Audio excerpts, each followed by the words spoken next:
Thank you very much, President Ramaphosa.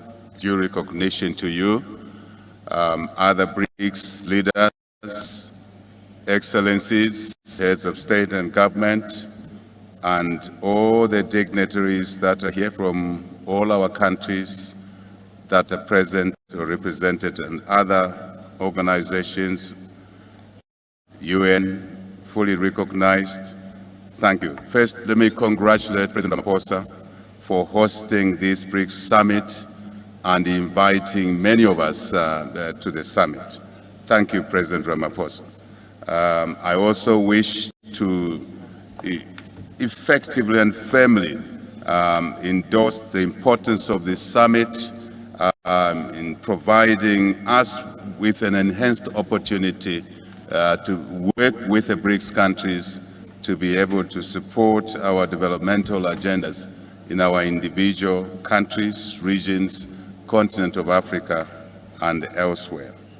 Mr. Chairman, we wish to express our appreciation that this forum provides to enhancing our partnership and in fostering development, as I said. And because of the importance of this platform, Mr. Chair, I simply want to express what we believe are critical. As Zambia, COMESA countries, we see this as a rare opportunity to address the challenges we've kept on talking about for a long time and on many platforms. One, that we need to reform the global order, in particular to address the inequities associated with critical ingredients to development, such as capital. The cost of capital is what I'm talking about. Africa, as we have already acknowledged, pays a higher cost of capital than any other on the globe. Certainly, the BRICS platform could and should be used to work through, to expedite the reform processes around this issue, which is inhibiting development, which our young populations much need to create opportunities for education, health, business, work, as it were, and other life-improving activities. Secondly, Mr. Chairman, to address access to technology. Access to technology so we can then engage in the genuine and mutually beneficial partnerships which we keep talking about all the time. Partnership that would deliver value for all our economies, our regions, continent of Africa, as well as obviously contribute to world global economic success, which is important because global success, Mr. Chairman, it cannot be talked about in isolation.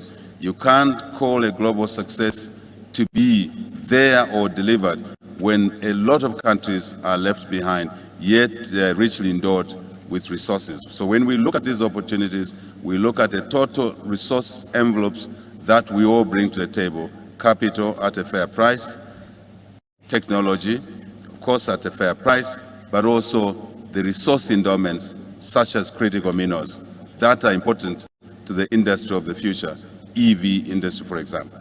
So one of the things, Mr. Chairman, that we would like as Zambia, as COMESA, Africa, to endorse firmly is that as the BRICS nations look to enhance relationships with us in Africa and elsewhere, Asia, elsewhere, South America, the Global South, if I may say, we need to consciously agree that relationships must be structured in a manner that allows enhancement of domestic economic growth of those that are associated with the BRICS, and also using BRICS, Mr. Chairman, as an opportunity to correct the relationships that were structured wrongly with the old order.